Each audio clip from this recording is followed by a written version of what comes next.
Кутман күнүңүздөр менен, кымбаттуу менин угармандарым. Сиздердин назарыңыздарда Кубан Сапаралиевдин «Бетин күйгүзгөн сулуу» аттуу романынын 9 бөлүмү. Окуп аудиолоштурган Жылдыз Турсунбаевна. Каналдын өнүгүүсү үчүн подписаться баскычын басууну унутпаңыздар. Ошентип өлбөгөн жандын жашоосу өтө берди. Жаңы жылда кирип келип, эл жалаң жакшылыктан үмүттөнүп, дасторкондорун дүйүм тамакка толтуруп, ак тилектерин айтып жатса, Эркай эч нерсеге көңүлү чаппай бөлмөсүндө жата берди. Короодон кубанычтуу кобурашкан, шаңкылдаган музыканы уккан, кийинки жылда сөзсүз бактылуу болооруна ишенишкен, тилешкен кишилердин шарпасын тыңшап жатып уктап кеткен экен. Бир кезде сырттан тарсылдап салюттар атылып, кубанычтуу үндөр угулганда жаңы жыл келгенин билип ордунан обдулуп, жарыкты күйгүзүп, кичине таттуу, шире, нан коюлган дасторконуна отуруп, жаңы жылга болгон жакшы тилектерин күбүрөнүп ширесин ичип, нанынан ооз тийди. Минтип жаңы жылга жакшы тилек тилегени менен анын жакшы өтөрүнө көзү жетпей, аргасыздан былтыр так ушул маалдагы бактылуу маанайда тоскон жаңы жылын эстеди. Анда кыштоодо болушчу. Эркай элчилеп дасторконун жасап, түркүн тамагын коюп, майлуу мантысын түйгүчө саат 11 болуп кеткен эле. Кылыч болсо улан 12ге жетпей уктап калбасын деп алаксытып, аны менен түрдүү оюндарды ойноп, эшикке кирип чыгышып, кар чабышып, муз тебишип, кардан киши жасашып, Айтор жыргалдын накта даамын татып, бакыттын баасыз ширесин ичиришкендей болушкан. 11ден 15 мүнөт өткөн кезде туп-тура 12де бышат деп тамагын мешке коюп, отунун калаганда сырттан Кылыч кирип келип, «Жүрү кеттик» деп Эркайга күрмөсүн кийгизе салып, ой боюна койбой жетелеп жөнөгөн. «Каяка?» деп кетенчиктегенинде Кылыч, «Биз жаңы жылды асмандан тосуп, үйүбүзгө асмандан түшүп келебиз» деп кыштоонун артындагы Шиш дөбө аталган бийик дөбөгө уулу экөөнү жетелеп чыга баштаган.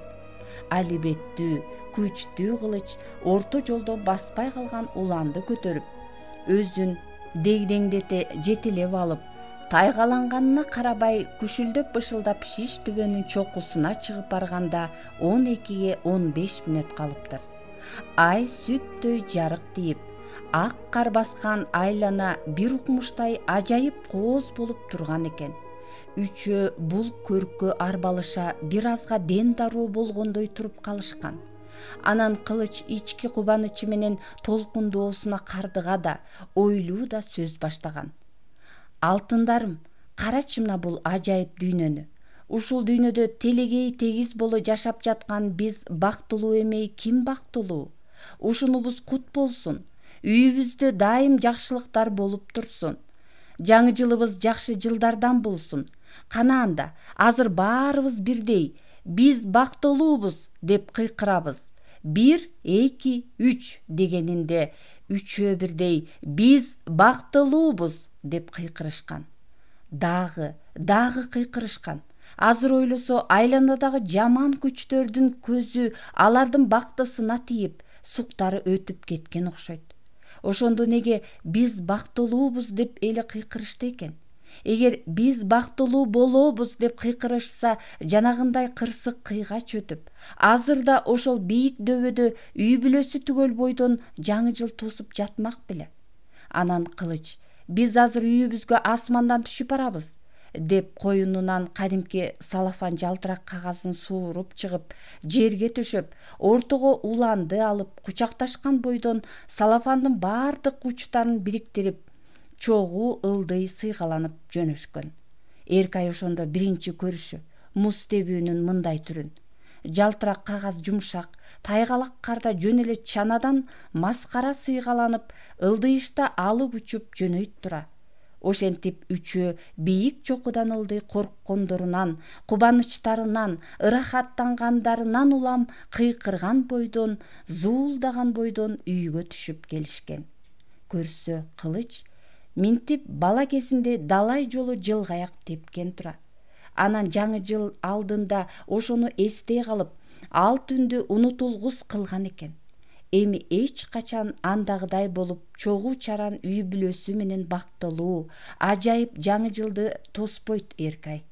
Эми андагыдай эч качан телегей тегиз, бактылуу сезбейт өзүн. Ошентип жаңы жыл да өтүп, жумуш кайрадан башталып, Эркай ага алаксып, жалгыздыгын сезбей калды. Сталбек эч нерсе болбогонсуп, дегеле Наристеден бетер өзүн күнөөсүздөй кармап зымпыйып, Чынаркүл катаал көз карашы менен мындагы кемчиликтерди калпый карап, тикмечилер тикирей көйнөгүн тигип, Айтор ар ким өз ордун ээлеп, жаңы жылдагы шаан шөкөттөн соң турмуш өз калыбына кайрадан келди. Ызы чуудан жүрөгү үшүгөн Эркайга ушундай жай күндөр жагат. Бирок ушинтип эле кете берсе, Эркайдын кыйчалыштуу тагдыры өзүнө окшобой калбайбы? Бул жолу да өзүн мырза сезген эркек сүрөйлөрдүн айынан көңүлү сыйрылып, жүрөгү сыздады. Бир күнү Эркайдын бөлмөсүнүн оң ыпта жагындагы ушундай эле чакан батирдегилер көчүп кетип, 1-2 күн бош турган. Анан кече жумуш бүтүп үйүнө кирип бара жатса, бошогон бөлмөнүн жарыгы күйүп, эшигинин алдына чоң көлөч чечилип калыптыр. Жалкыган жаны, мурдагылар тынч жашаган жаш жубайлар эле, эмкиси кандай кишилер болоор экен деп саналуу ою кетти эле алиги көлөчтү көрүп, мындайды динге берилген такыба чалыш кишилер маасы менен кийчү эле, буюрса жаңы кошуналар жаман деле адамдар эмес окшойт, деп ойлоду. Ошону менен эртеси эшикке чыга калса, алиги жаңы кошуна да чыгып келе жатыптыр. Эркай баш ийкеп учурашкыча тигил «Салом алейкум» деп салам айтып жибербеспи? Эркекче айтылган мындай саламга көнбөгөн Эркай кызыктай абалга кептелип, эмне деп алик алаарын билбей, биресе күлкүсү келе, бирок өзүн кармай, анан нары барганда чын эле динге берилген такыба адам окшойт, деп ойлоду. Нан алып дүкөндөн кайра келе жатса, алиги кошуна алдынан чыкты. Аны Эркай кечте көргөн көлөчүнөн таанып, эрксизден жаңы кошунасынын кебетесине баам салды. Жанагы көлөчүн маасысы жок эле калың байпак менен кийип, балбалаган шымынын бак электерин ага кыстарып коюптур. Үстүндө болсо өңүнүн оңу түшкөн көгүш куртка, башында көп кийилип, жуулгандыгынан улам түлөй баштаган киргилт малакай. Өскүлөң сакалы эки жаагы ылдый куюла келип, ээлигинен чуштуя чыгып, муруту кыска болгону менен сакалына караганда коюудай сезилди. Бир гана көздөрү бул жупуну, жүдөө кебетесинен өзгөчөлөнө ойноктой, өзүн аңтара теңтере карап өткөнсүдү.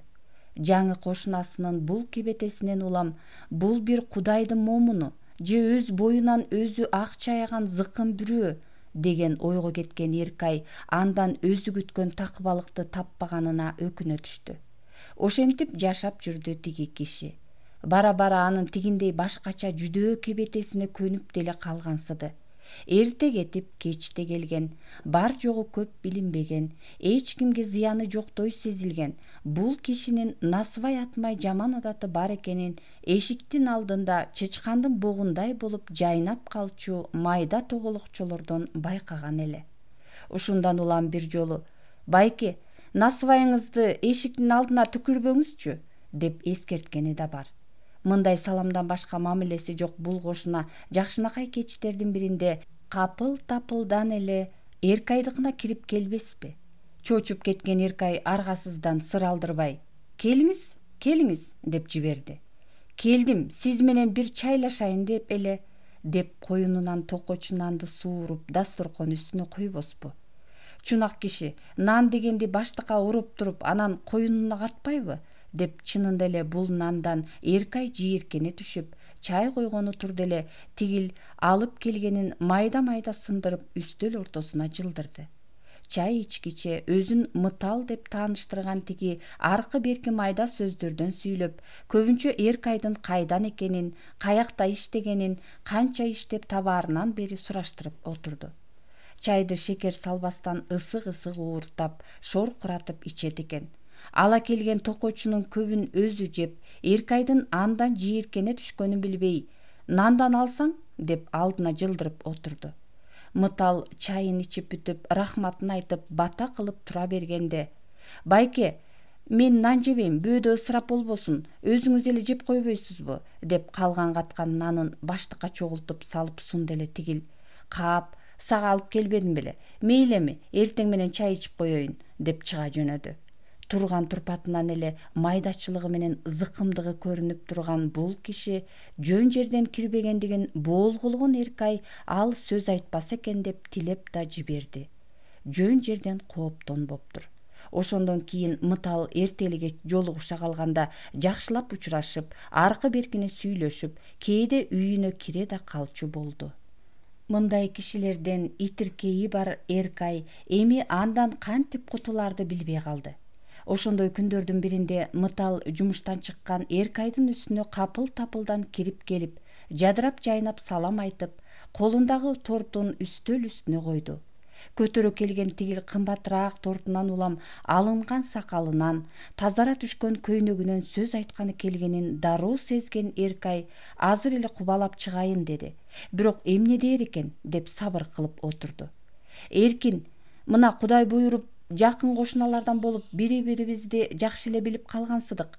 Сени байкадым, чынында түз жүргөн, кылтың-мылтыңы жок, ыймандуу аял заттарынан экенсиң. Ачыгын айтсам, мага жактың. Мен чынында аял затынын сырткы кебетесине көп маани бербей, ички ыйманын баалайм. Анын үстүнө өңдүү түстүү аял затынын аягы суйгураак болот эмеспи? Мен болсо жаман кызганчаакмын. Ошон үчүн сен мага ылайыктуусуң. Ал эми мен өзүм жөнүндө айтсам, тынч жүргөн, зыяндуу жактары жок, күч жактан болуп толуп турган эркекмин.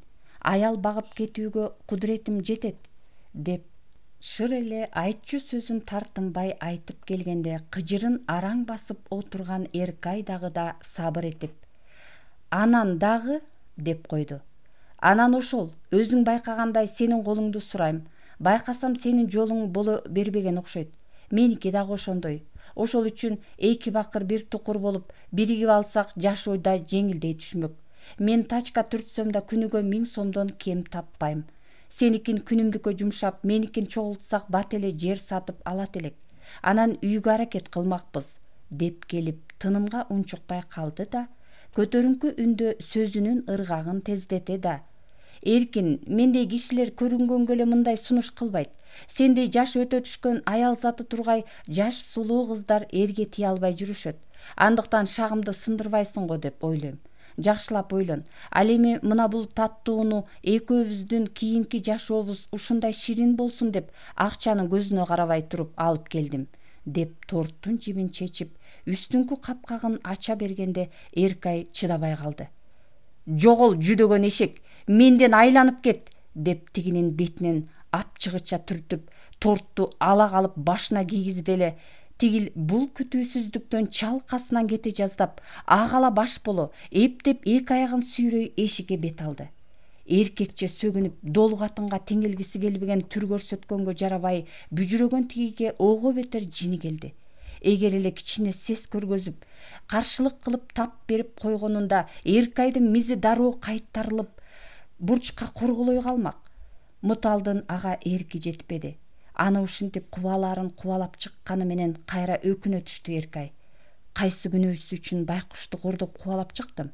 Сараң неме менден акчасын аябай таттуу тортун алып, жакшы жашоо сунуштап, колумду сурап келип жатса, ит талаган түлкүдөй кылганым эмнем?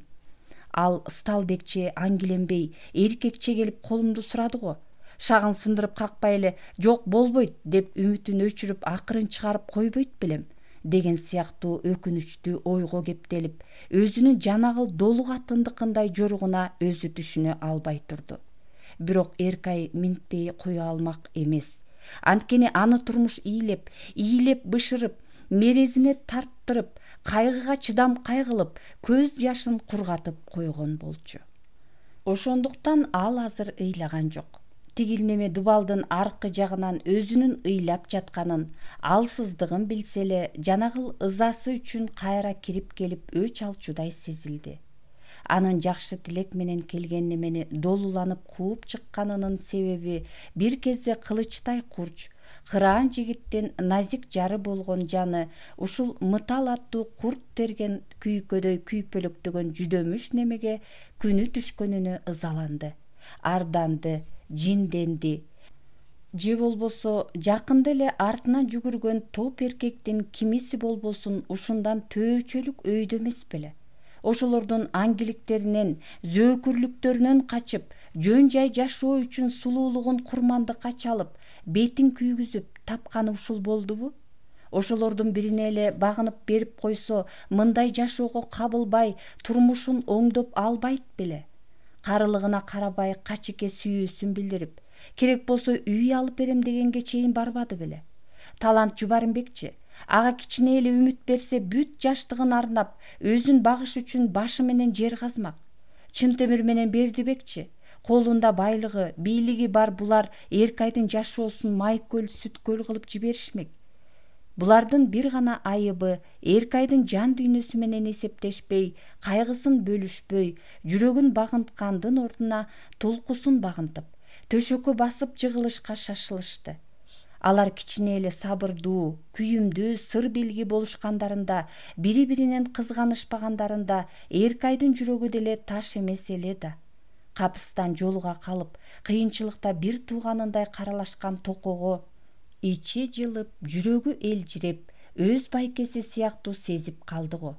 Өңүм серт болсо эле эркектер кызыкпай калышат. Тынч жашайм деп бекер эле азгырылыптыр. Айдай жүзүн күйгүзүп тек гана Сталбектей, мыталдай коркок, эрксиз эркектердин деңгээлине өзү түшүп келип берген тура.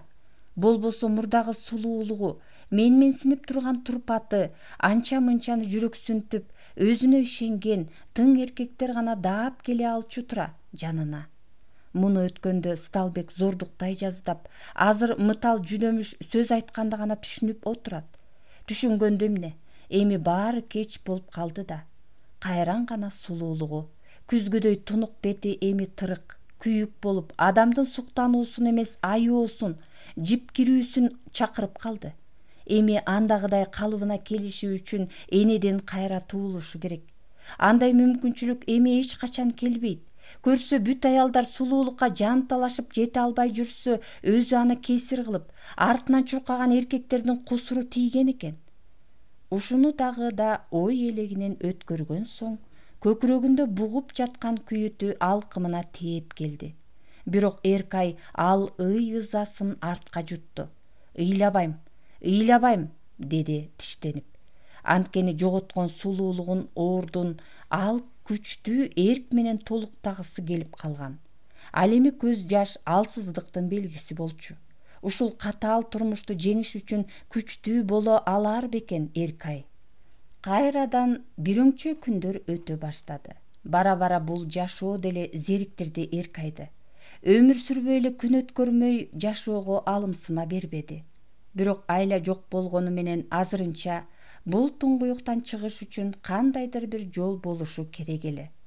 Бул жолду Эркай Чынаркүл айымды, анын гүлдөп иштеп жаткан цехин, шуулдап өтүп жаткан товарларын, кем каршысыз жашоосуна өзү аралашып жүрүп билди. Баамдай карап көрдү. Чынаркүл деле белеңге келип өзү эле түшө калган жок да. Ал деле жоктон баштаган экен укканына караганда.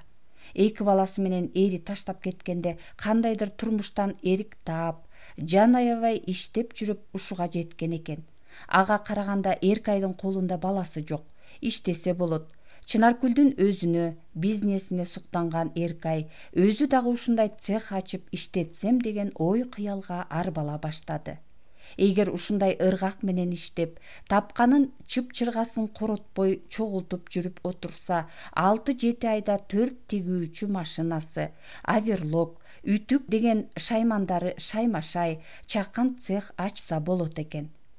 Ушул ою бийик максатка айланып жан талаша иштеген Эркай ансыз да күйүк бетин көргөзгүсү келбей жаткан уулун алып келишти, белгисиз убакка чейин жылдырып, тапкандарын чып-чыргасын коротпой чогулта баштады. Ошондой окшош баш көтөрбөй иштеген күндөрдүн бири эле. Шакылдап иштеген тигүү машиналарынын үнүн басып, радиодон ыр берилип, ыргактуу музыканы тыңшап, тикмечилер өз иштери менен алек болуп жатышты эле.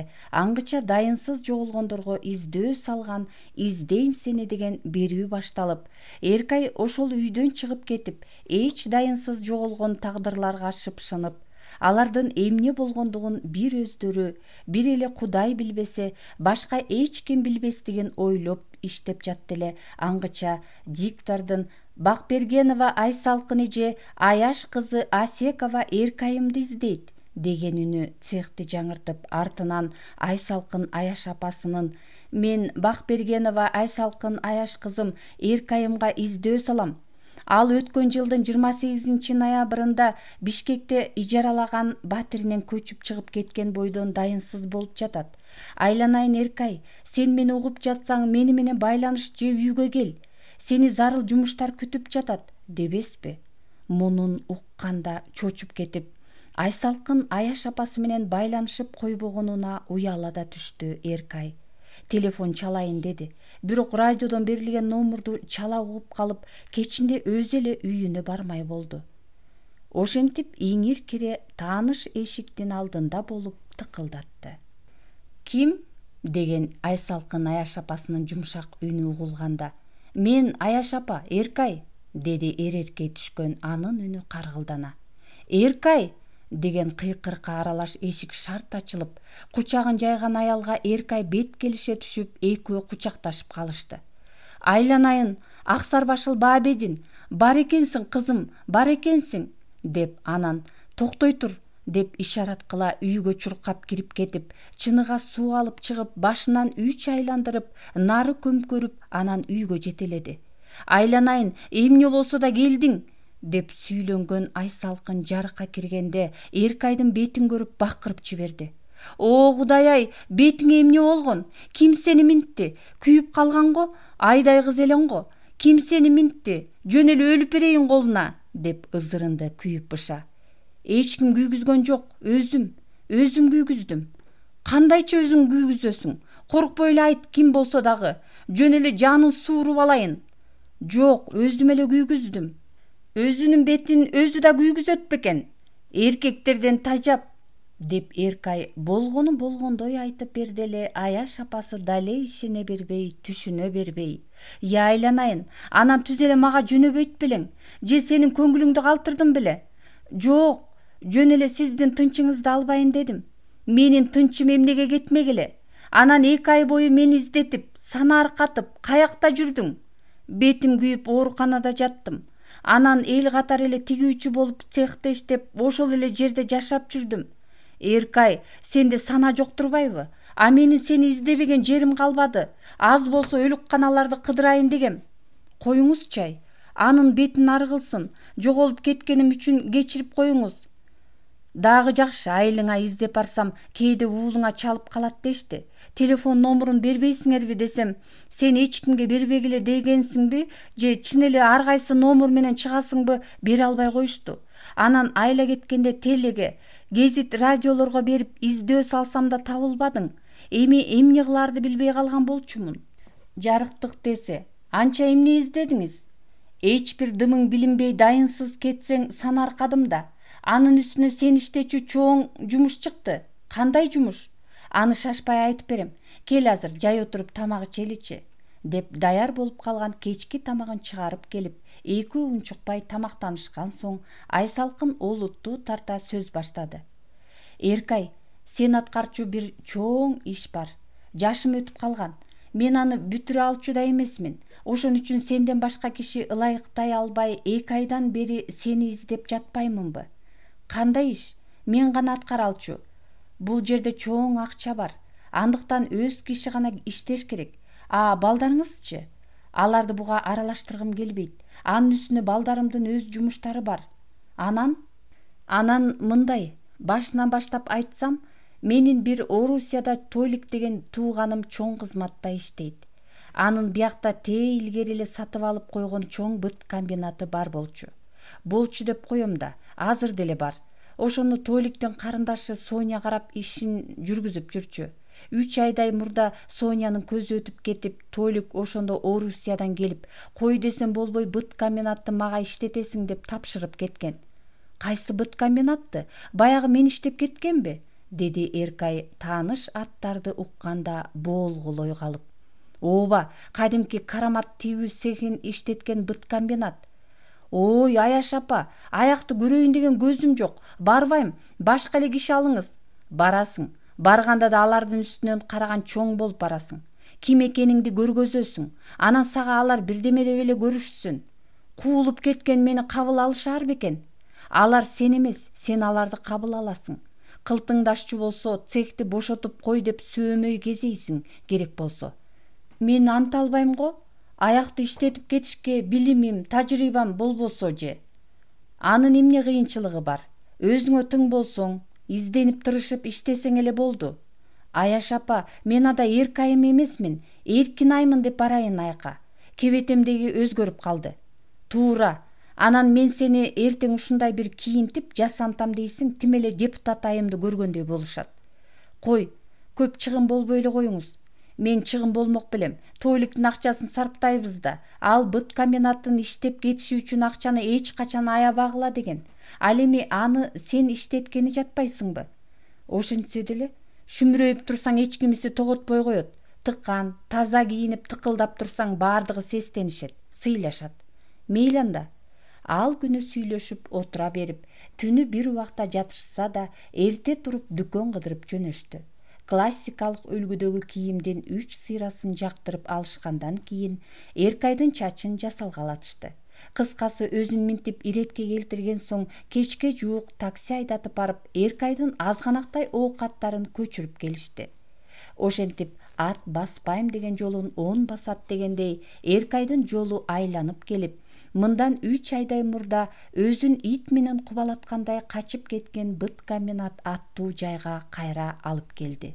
Шаар борборуна жакын, ичи сыртын жасап түзөп, жакшынакай, кулакка жагымдуу ат коюп туруп жарнамаласа, заматта ижарачылар толуп, айланасы базарга айланып, кызылдай акча агып келе турчу бул 3 кабаттуу имарат Союз убагында курулгандан бери эч кандай оңдоп түздөө дегенди көрбөй, киши киргиз абалга кептелип, жарымынан көп бөлмөлөрү аңгырап бош калып, калган ижарачылар дагы түйүнчөктөрүн түйүп отурушуптур. Экөө мышык ыйлар кебетедеги имаратты бир сыйра карап чыгышкандарынан кийин кароолчуну издешти. Түнү бою ичкендиги шишимек жүзүнөн көрүнгөн 60ка чыгайын деп калган кароолчу кайдан жайдан пайда болуп, мунусуна уялып калгандын ордуна кайра өздөрүн өп жап айлыгын 2 айдан бери ала элек деген айтып күнөөлөбөспү? Айсалкын мындан ары мындай болбой тургандыгын, анткени бияка арбын акча келе жаткандыгын, эми эч кандай айлыктарын кармабай турушкандарын айтып, өздөрү да жакшы иштеп берүүлөрүн суранып, түштөн кийин айлыктарын бердирээрин айтты эле ал: "О, кожойке, азыр эле бери калчы, өлгөнү турам, баш жазып алайын" деп бура бастырбай артынан ээрчип албаспы? Азыр баш жазып ал, бирок экинчи мас абалыңда көрсөк жумуштан айдап жиберебиз. Өкүнүп каласың. Анткени айлыгыңарды көтөрүп, анан убагында берип турабыз, деп колуна 50 сом карматты эле тиги. Хоп, кожойке, экинчи ичпейм, деп кудуңдаган бойдон Бердибектин дүкөнүнө шуңгуп кетти. Ооба, жетчү жерге жетиппиз. Мындай тарпы чыккан имаратка ушундай эле кароолчу токтойт да, деп ишти эмнеден баштаарды билбей, демдери сууй, жүрөксүп турушту эле Карамат баштаган бул быт комбинаттын ижарачылары чогулуп келе калышты. Ай Айсалкын, деди Карамат Эркайды бүшүркөй карап алып. Жанагы Толик кожоюн деле айткан сөзүн аткарбаган неме окшойт.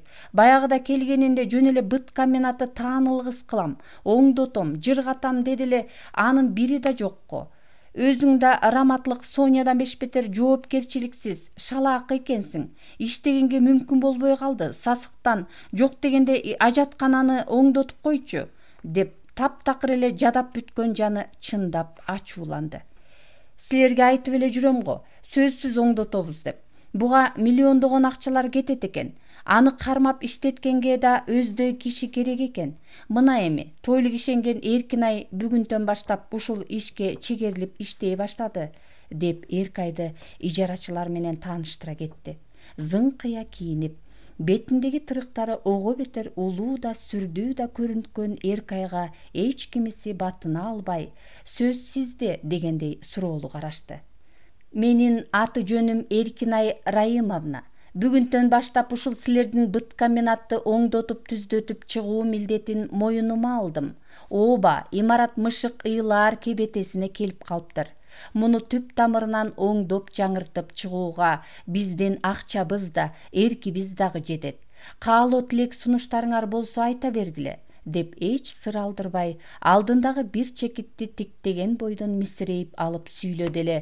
Анын сөзүнө тигилер муюшту белем. Ошондой эле болсунчу, дешип санааларын тынчыткансышты. Сиздин Эркай деген сиңдиңиз жок беле? Деп сурады жанатадан бери Эркайдын жүзүнөн көзүн тарта албай калгансып тиктеген Бердибек бул чакан чогулуш аяктап мындай басышкандарында. Жок, менин андай сиңдим, деп чорт жооп берип сустаяк карады эле. Кечиресиз, сиз бирөөгө аябай окшош экенсиз, деп тайсалдай түшүп, анан эже өткөндө экинчи кабаттан түтүк жарылып, суу агып, товарларым жараксыз болуп калды эле, аларды ижара акысынан чыгарып алсам болобу? Деп эми сөздү иш жака бурду. Чыгарып ал, деп кыска жооп берген Эркай сыртынан сыр алдырбаганы менен ичинен бирөөнүн акчасына өзүнүкүндөй мамиле кылганына санаркай түштү. Жоопкерчилиги чоң Эркайдын жаңы жумушунун алгачкы күнү ушинтип башталды.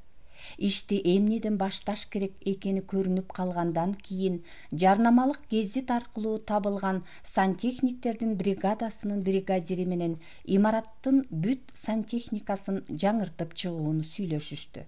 Ага кетчү акчанын болжолдуу саны чыкканда Эркайдын жүрөгү түшүп калды. Эже, деди кечинде үйгө кайтып келишкендеринде.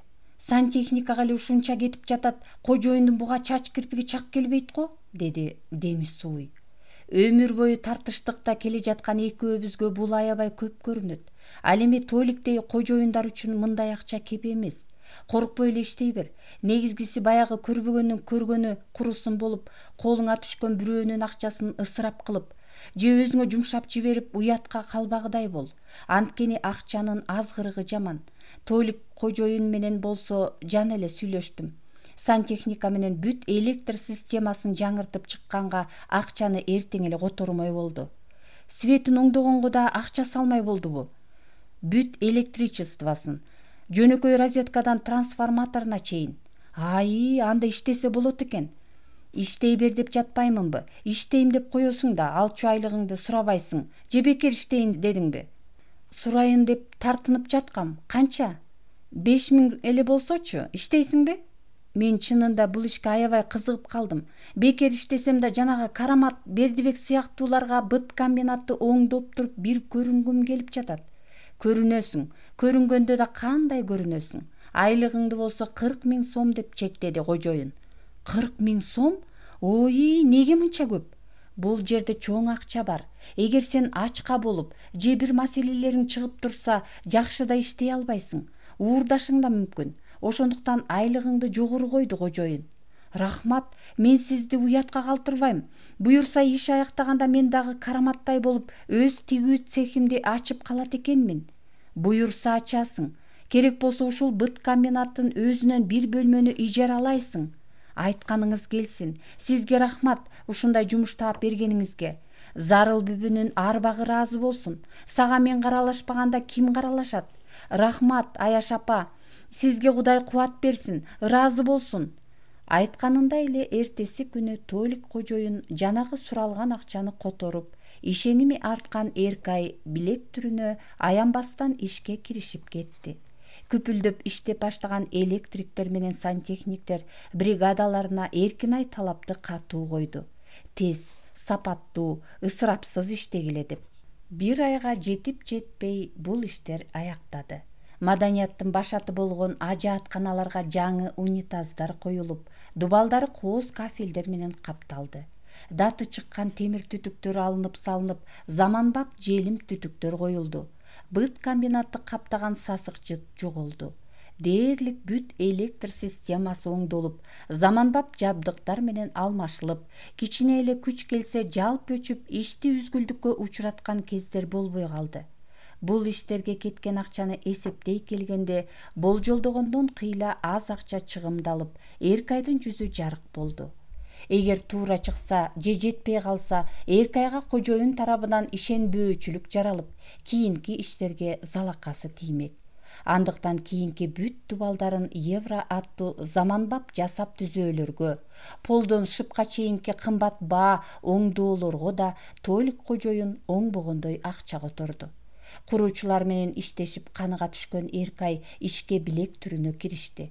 Шыңга бой, келишимдүү мүчөлүү, кынтыксыз кийинген, алыстан караганда бетинде чоң калдары бардай, жанына барсаң тыргы даана байкалып, күйгөнү билинген, мүнөзү кырс, катаалдай сезилген бул ишкер айымга көрүнгөн эркек эле даап сүйлөй албай, байланыша келгенде Бердибекче жашы тең же улуу курактагылары деле эже деп кайрылышат. Баягыдай төшөккө сүйрөгөн, сөз айткан эркек аттуу жок жеңилдене да түштү. Өзүн эркектердин арасында эркинде алып жүрө баштады. Бир гана көңүл көйгөйү уулун сагынганы. Аны менен күнүгө телефон менен сүйлөшүп турса да аздык кылат. Ар бир чалган сайын «Апа, качан келесиз?» дейт ал. Эркай «Колум бошогондо» дейт айласыздан. Бети күйбөгөндө эмгиче 10 жолу чаап барып келбейт беле, же эбак алып келип калмак. Айсалкын Аяш апасыныкына жашап баштагандан 15 күнчө өткөндө өзүн ыңгайсыз сезген Эркай батир таап чыгып кетмек болду эле Аяш апасы каршы чыкты. Бирок Эркай такыр мойнобой койгонунда уруксаат берген. Эми алган акчасы жол берген Эркай баардык шарты бар бир бөлмөлүү батир издеп жатканында Аяш апасы колуна кандайдыр бир ачкычты карматып: «Сага батир таптым, болгондо да 2 бөлмөлүү бекер үй дебеспи? Коюңузчу тамашаңызды, ошондой да болот бекен?» Болот экен. Шаар борборунда Толик кожоюндун 2 бөлмөлүү үйү карындашы Соня каза болгондон бери бош туруптур. Кечээ сүйлөшкөнүмдө сени сурайт. Батир издеп жатат десем, меникине кирип жашай берсин. Бекер эле дейт. Мен бекер жашагандан уялат го десем, анда ошол батиримди кийин быт комбинат бүткөндө жакшылап оңдотуп түздөтүп берсин дейт. Кандай дейсиң? Мейли, мен эми үй оңдомойдун чебери болуп калбадымбы? Кожоюндун балдары жокпу? Бар, Орусияда, аялы орус, 2 эркеги бар. Алар Кыргызстанга келели деген ойду ойлошпойт окшойт. Болбосо аларга биякта бүт баардык шарт бар да жашаганга. Өзү чоң кызматта да. Кийин келет болушу керек. Туулган жер деген туулган жер да. Кандай болгон күндө деле кожоюн жакшы киши болсо керек, Аяш апа. Жигиттин жигити. Эгер бүт эркектер ошондой болгонунда ишенем буга. Кандайча ишенесиң? Чыныгы эркектер майдачыл болушпайт. Ушунча акчаны берип коюп бир кейген жок. Сен аны сыртынан көрсөң эле дароо түшүнөсүң чыныгы жигиттигин. Менин дагы ушундай атам же жигитим болсо, Болот. Сен жашсың, жигиттерди чекесинен чертип тандайсың. Бирок кылычтын деңгээлиндеги жигиттер эң эле сейрек да. Бирок үмүтүңдү үзбө. Менин үмүтүм уулумда гана. Антпе, уулуңдун орду башка, күйөөнүн орду башка. Аны убакыт көргөзөр, ооба. Эртеси Эркай Толик кожоюндун батирине көчүп барды. Раматлык Сонянын бүт оокаттары ордунда туруптур. Азыр эле күйпөлөктөп үйүндө жүрүп эшикке чыккансып. Мындан улам Эркай сүрдөй түштү. Кандайдыр көрүнбөгөн түссүздүктө өзүн бейтааныш аялдын арбагы тиктеп тургансыды. Сыр белги Аяш апасы муну да ойлонуп койгон эле. Үйдөн ачта келген камырын жайып, боорсок жасап жыт чыгарып Куран окушту. Кечте палоо жасап, дагы Куран окуп, жаңы үйгө көнө албай жаткан Эркайдын жанына түнөп калды. Эркай маркум Сонянын оокаттарын бүт бир бөлмөсүнө киргизип бекитти да экинчи бөлмөсүнө өзү жайгашты. Раматлык Соня кийинки кездерде көп ооругандыктан үйү каралбай деле калыптыр. Быт комбинаттын иштери аяктаса дароо жасап түзөп баштайын деп чечти Эркай.